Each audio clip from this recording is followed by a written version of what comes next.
Ете на нас повторно назад во живот студиото на НТМ телевизија и за многу кратко ќе забележите дека во студиото не сум сама, со мен на друштво ми прават Алек Стојковски, тренер на македонската кикбокс репрезентација, Александра Неделковска, председател на македонската кикбокс федерација и Димче Кичевски, меѓународен судија и селектор на репрезентацијата за лесни дисциплини. И најнапред, добар ден и добро ни дојдовте на сите. Како и секогаш имате навистина голем повод за вашето гостување. Јас сам на самиот почеток како вовед во разговорот да ги запознаеме нашите гледачи, би додала дека македонските кикбоксери постојано постигнуваат големи успеси, а последниот голем успех е на Балканскиот куп во Босна и Херцеговина и токму тоа е поводот за вашето денешно гостување. Јас би започнала накратко со една мала промоција на тоа што се случуваше таму. Може ли ни кажете кога се одржуваше овој куп? Повелете, Алек. Јасно, да, па ние традиционално веќе неколку години учествуваме на Балканскиот куп Тешање Опен, поточно 6-та година поред и оваа година мислам дека се вративме со најголем број на медали и сме презадоволни од тоа тамо што го затекнавме. Значи бевме присутни 19 члена екипа, од каде што се вративме со 16 медали. Значи традиционално тамо присутни и традиционално се враќаме со медали и со некој пехар, дали за најдобра репрезентација, дали за дел од најдобрите такмичари тамо на тоа првенство, така да начално сме презадоволни. Така, споминавте дека сте задоволни, нели? Може ли ни кажете во кои конкуренции се натпреварувачите? Јасно, да. Нашите такмичари настапија во сите дисциплини и во различни категории. Значи, конкуренцијата беше доста голема, преку 500 такмичари учествуваа на самиот турнир, каде што делот на преборувачите настапија во две дисциплини, значи во ринговните и лесните на татами, каде што и во двете дисциплини зема и освоја медали, така да тешки борби, голема конкуренција, напорно такмичење, значи во класа на европско првенство, значи според нашите видувања до тој лимит отидовме. Така, би сакала на вас, господине Димче, да ве запрашам, освен што споменав дека сте и селектор на репрезентацијата за лесни дисциплини, вие сте и меѓународен судија. Кој е вашето искуство од овој изминат куп? На купот не бев јас присутен. Од нас не представуваше Армен Љупчо од Делчево. Имаме 4 меѓународни судии во државава. Таму требаше Љупчо да иде, така, идеме по некој ред, да не се љутиме меѓу себе, некој да иде почесто, а некој поредко. Но искуството на сите овие 4 судии, не само моето, е голема. Судиме на европски, судиме на светски надпревари.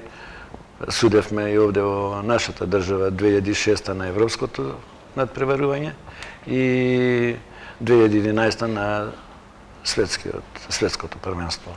Така да не викаат често овие околните држави кога имаат пријателски турнири или кои имаат пријателски надпревари со други држави, како неутрални не викаат овде, знаат дека со сите убаво живееме и не влечеме за никога и нема љутење. Токму тоа сакав и да биде моето следно прашање, велите не влечеме за никога. Освен што е потребно квалитетен надпреварувач кој што ги усовршил нели сите дисциплини во кои што се надпреварува, верувам дека е многу важно и судијата да може квалитетно да присуди. Какво значење има зборот на судијата во борбите?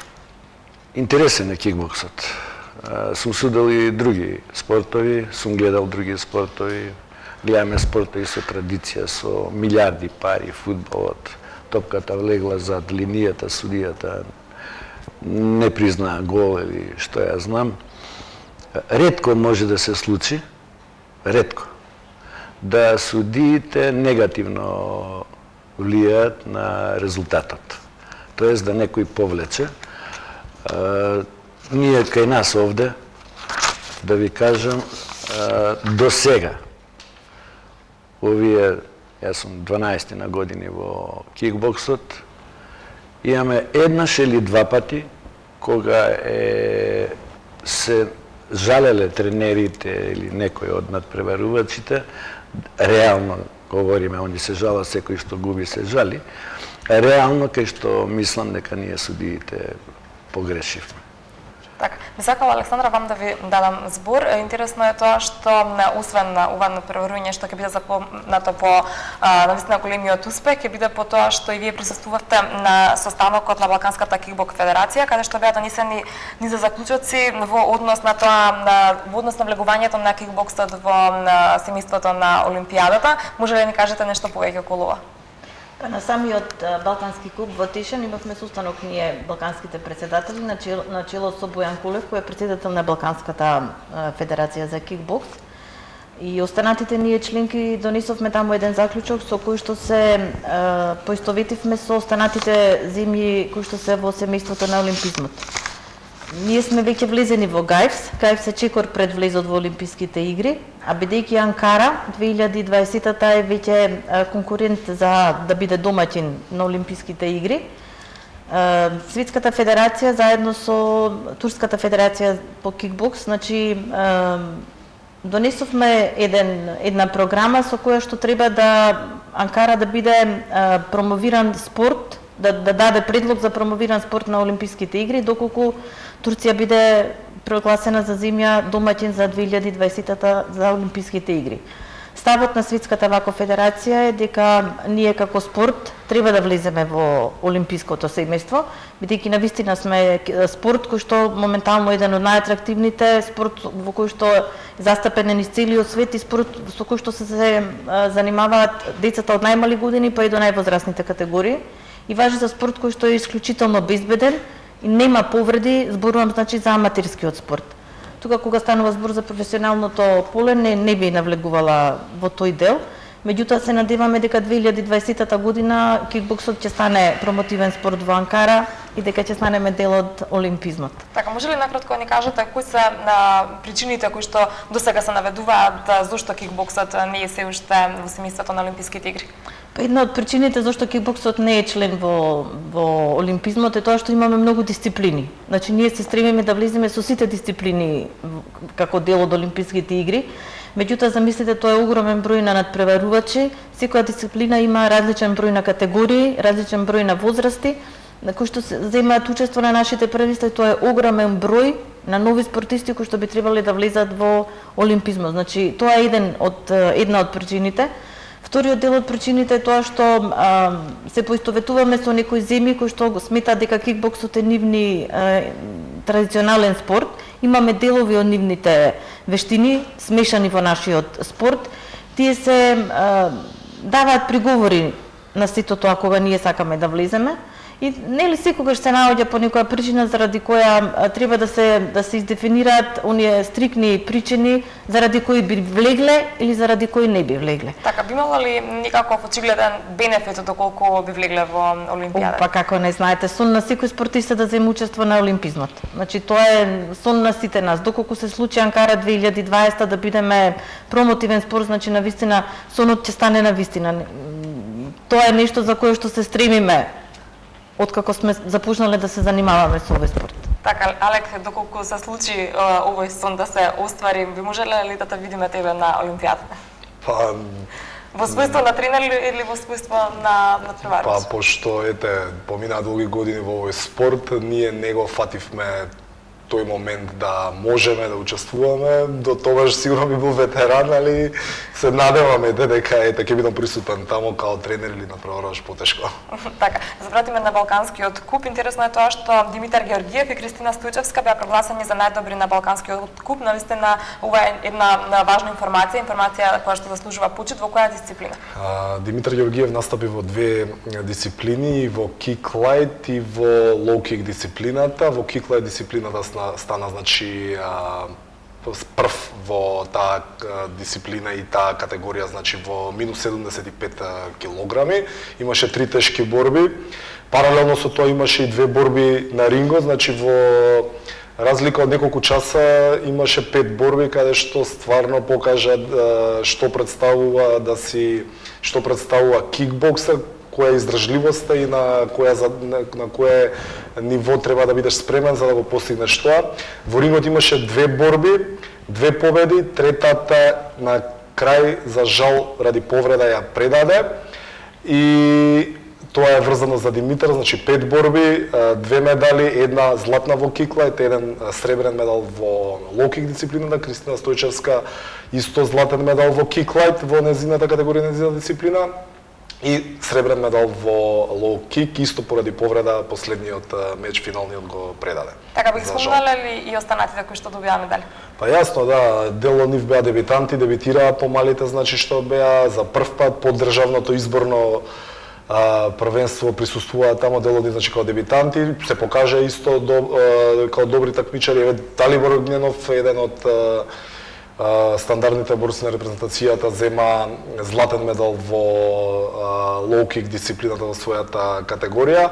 Ненад Маноловски исто прикажа добри борби и сите последователно исто покажаат добри борби. Ако се навраќаме, значи треба цел ден да поминеме, пошто ние до детаљи ги памтиме борбите, како поминали можеме да објаснуваме, значи начелно сме задоволни од целиот тим. Така, за добри борби потребна е дисциплина на самите натпреварувачи или пак е потребно строг тренер? Па нормално ние функционираме многу синхронизирано таму и све што правиме заедно. Идеме на такмичење, сите седиме на едно место, нема шетање ни сала, нема мрдање, нема зборење со другите такмичари од другите земји, значи најстрого забрането. Сите си седат на едно место, со оштрат се спремат за борбите, си ја гледат својата сатница кога ќе дое за борбата, си прата, значи чека да дое моментот за борба, значи до перфектно маневрирано да биде тоа све кој што треба таму, значи. Така, би сакала да ве запрашам вам од вашето досегашно искуство. Може ли некоја нација да се определи и да се издвои како најуспешна во кикбоксот? Па ево, Македонија. Така. Значи, после што пусти она поговорка дека најдобри сме во пеење, играње, искате дека сме најдобри во кикбоксот. Баш убаво што ме потсетивте. Не случајно реков Македонија. Важи како една од подобрите нации во кикбоксот. Не можеме тука да ја заборавиме Србија, Хрватска, имаат изваредни кикбоксери. Ние сме единствен спорт во Република Македонија.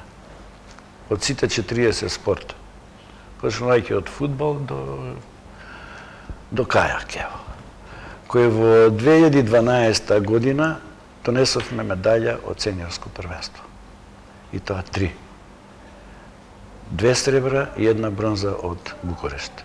Ниеден друг спорт не донесе сениорска медаља од европско или од светско надпреварување во 2012. Така, го добивате ли заслуженото внимание и заслужената почит од како ќе се вратите со вакви врвни достигнувања? Го добиваме вниманието и почита од нашите спортисти, од родителите на децата, од околината кај што сме.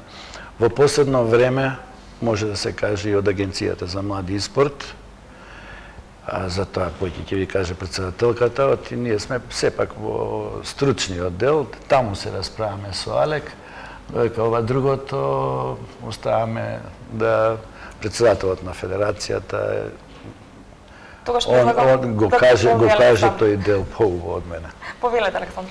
Па како што кажа Димче, значи ние навистина имаме огромна поддршка од Агенцијата за млади и спорт. Секогаш кога ни е потребна поддршка, дали финансиска, морална, Агенцијата за млади и спорт е секогаш тука да ни ја даде таа поддршка и останатите поддржувачи на кикбокс спортот кои што се во Република Македонија и пошироко, значи секогаш кога сме тропнали на нивните врати, ни отвараат и одговараат во границите на нивните можности. Тешко е во овој период, навистина е многу тешко да се снаоѓаме надвор од можностите на федерацијата, меѓутоа се бориме. Значи, како што кажавте вие во разговорот преноку, значи ние сме спорт кој што е индивидуата која што доаѓа до израз и секогаш се стремиме до перфекција. Перфекцијата носи медали, медалите се тие кои што Агенцијата за млади и спорт ги вреднува.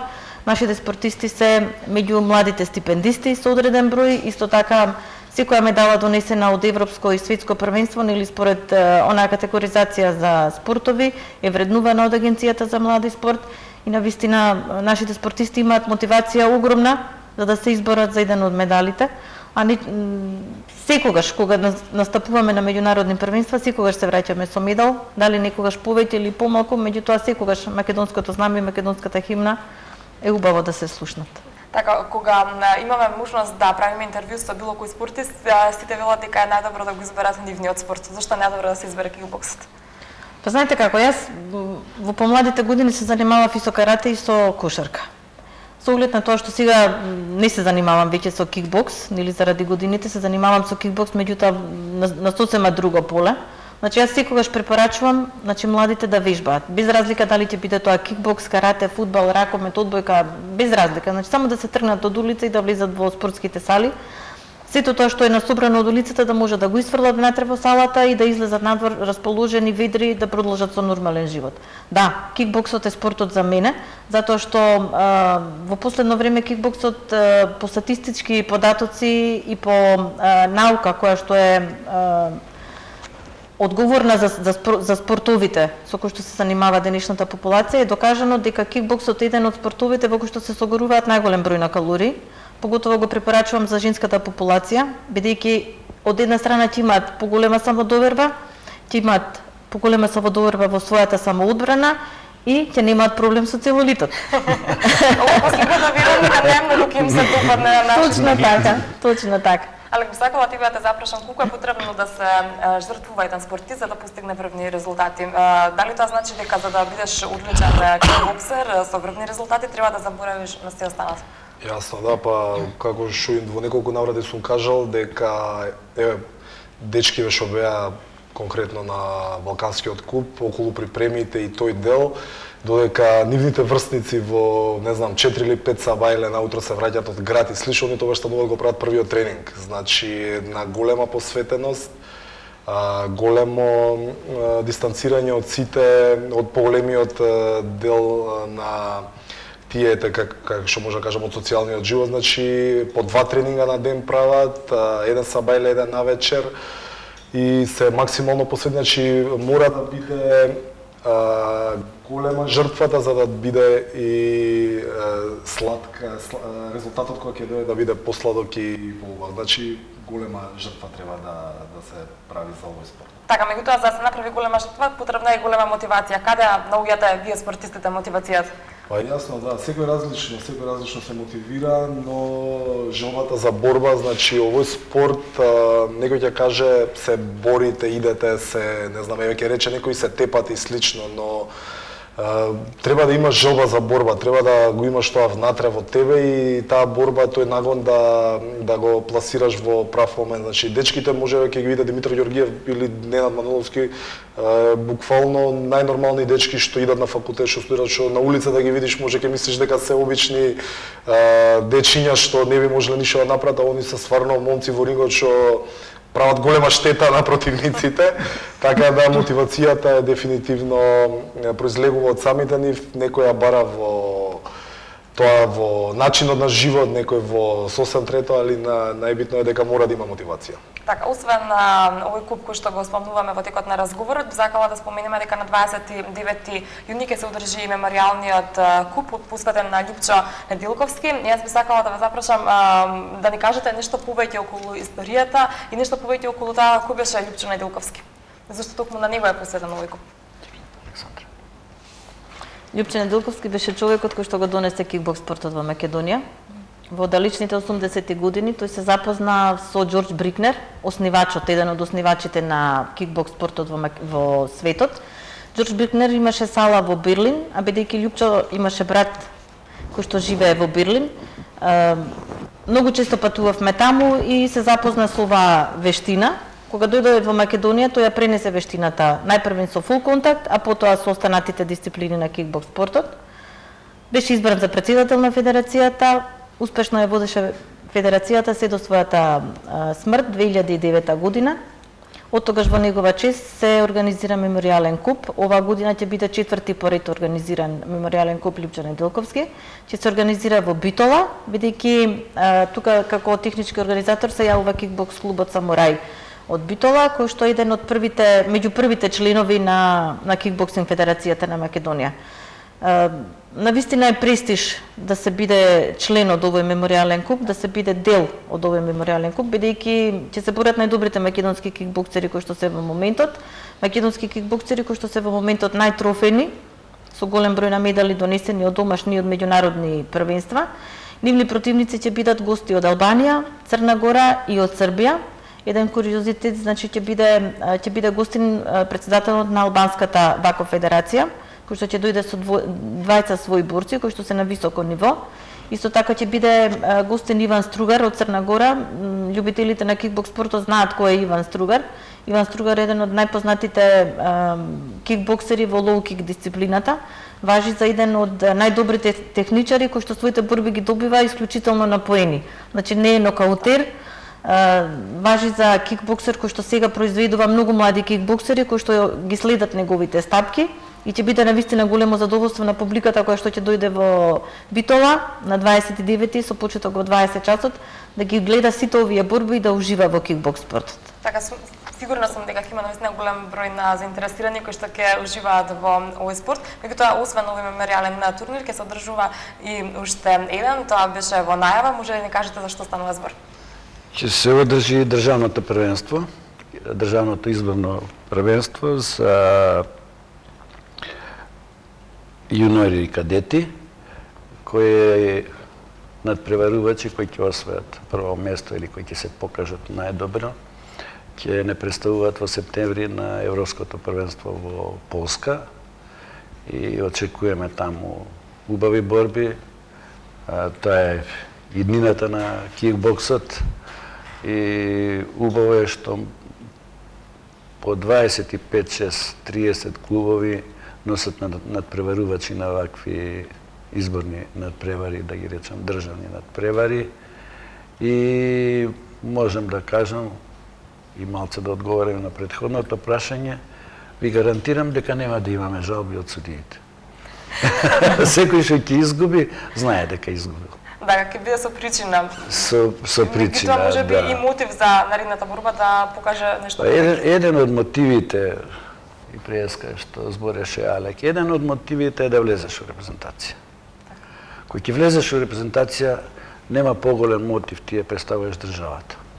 И еднаш кој ќе одиш на некоја голема надпреварување, кој ќе видиш таму некоја знаме и некоја химна, секој од спортистите не му треба никаков друг мотив, само желбата да и он биде причината, да горе биде знамето и химната на Македонија. На почетокот на разговорот Алек спомена дека можеби до 2020 веќе ќе биде тој ветеран. До кога може да се биде активен во кикбоксот? Па во кикбоксот, знаете како постојат значи јуниори и кадети, постојат сениори и постојат ветерани. Значи јуниорите се од 10 години, со кадетите заедно се додека не наполнат 19 години. Штом ќе наполнат 19 години, веќе се сениори, а сениорите веќе до 36-та година имаат право да се надпреваруваат. После тоа се веќе ветерани. Ветераните исто така имаат право да се надпреваруваат, меѓутоа во оделен дел од првенствата каде што настапуваме, нели, како ветерани. Сатисфакцијата е голема, нели? Иако сте ветеран, сепак се борите и освојувате некој медал. И во разговор на оние ветерани кои што освојуваат медали, верувајте дека многу повеќе се радуваат на тие медали, отколку на оние медали кои што ги освоиле додека биле во топ форма и кога ја представувале својата држава. И сега ги представуваат тие ветерани своите држави.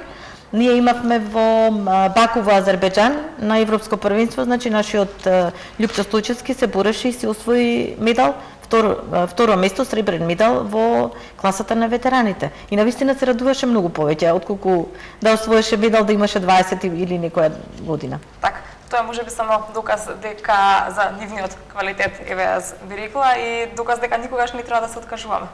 Па не да се откажуваме, знаете како, кога ќе се навлечете на кикбоксот, навистина сте навлечен на кикбоксот, значи тоа трае од почеток, па нема крај. Значи нема крај. Јас седам на првенства, значи и задолжително ги следам сите борби, дали се на татами, дали се во ринг, значи само се шета од ринг на татами, од татами на ринг. Без разлика дали се бори македонски борец или некој друг борец. Значи секоја борба е интересна самата по себе. Секогаш може нешто да се научи, секогаш може да се види некој нов удар кој што може да се примени. Заедно со Алек коментираме, виде ова како се случи, значи ова треба да се разгледа малку повеќе за да може да се примени кај нашите борци, за да може да го практикуваат во понатамошната борба кога ќе треба да излезат на некој првенства. И знаете како, дружењето кога се оди на овие првенства, самата социализација на борците, самото дружење, ние што сме председателите и членовите на ВАКО бордот. Јас во разговорот не ви кажав, значи јас сум член на ВАКО женскиот комитет, кој што навистина имаме многу работа кога станува збор за светски и европски првенства. Целата таа хармонија на однесувањето на борците и на случувањата во спортската сала е нешто кое што не ви дозволува да се откажете толку лесно. Многу пати, знаете, се случува да ви дојде преку глава од се и да кажете доста ми е веќе од се, меѓутоа тоа трае многу кратко. Димче тоа го знае најдобро, да. И сепак повторно се враќате во сала и повторно се занимавате со кикбокс. Така, тоа е нешто како со камирите. Велат дека кога еднаш ќе влезеш во студио, веќе не можеш да се одделиш од камирите. Да, точно. Какви се плановите за летово? Ќе има ли одмор? Па летово, значи, ние ќе завршиме со меморијалниот куп Јупчо Неделковски. Ќе направиме една мала пауза, значи, од месец дена цело јули. Август ќе се сретне репрезентацијата, ќе направиме една мала подготовка околу изборното сега, околу момците што ќе бидат селектирани за Европското првенство во Полска. И од септември нормално почињаме регуларно со клубовите. Ја почињаме сезоната, нормално дел од дечките интерно внатрешно ќе се припремат со оддел од матичните клубови. Али начално јули ќе биде оној празен период кај што ќе си дадеме одишка, нормално да не се презасита дечките од тоа да земат моце одмор и слично. Од август више се враќаме со нови сили за да идеме у нови такмичења. Имаме многу активности. Кажи ги, Александра, ти. Па годината не е многу активна. Обично, како што кажа Алек, јули ни е слободен период, август веќе започнуваме со активностите, септември е Европското првенство во Полска, октомври и ноември ни се исто така првенства кои што се сениорски првенства, едното е во Анталија, другото е во Бразил. Очекуваме медали од двете првенства, репрезентацијата ќе се подготвува, нема одмор за нас. Нема одмор, иако се вели да ќе направиме одмор, меѓутоа не е тоа оној класичен одмор, туку секој борец си знае дека треба да стане наутро да истрча, бидејќи кондицијски мора да биде подготвен за следните активности кои што следат во федерацијата. Традиционално декември месец завршуваме со светски куп во Хрватска и традиционалниот избор на најдобриот кикбоксер за нашата федерација. Така, јас се надевам и ви очекувам повторно во студиото и повторно со еден ваков пехар и со нови успеси. Се надевам дека многу наскоро ќе зборуваме за успесите кои што ќе ви следуваат. Па ова е пехарот кој што ќе го добие најдобриот борец на купот. Значи ова е пехарот кој што ќе го понесе купот Љупчо Неделковски. Се надевам дека ќе биде македонски борец и дека ќе не остане во Македонија. Така, мораме да бидеме малку пристрасни кога станува збор за македонските борци. Па не пристрасни, јас се верувам во моите борци, бидејќи навистина се добри, добро се подготвени и можат. Можат. Така, со ваква верба јас верувам дека се постигнува се. Ви благодарам за гостувањето. Ми беше мило што денеска издвоивте време да дојдете кај нас во студиото, да ги споделите со нашите гледачи сите овие информации кои што се надевам дека им се и тоа како интересни. Благодарам и вас. Благодарам. Јас морам за крај да искажам навистина благодарност од името на целата федерација и на управниот одбор, затоа што навистина ги следите нашите активности и сме редовно ваши гости. Така, со задоволство. Продолжуваме ние понатаму со се останато што е предвидено за програмата.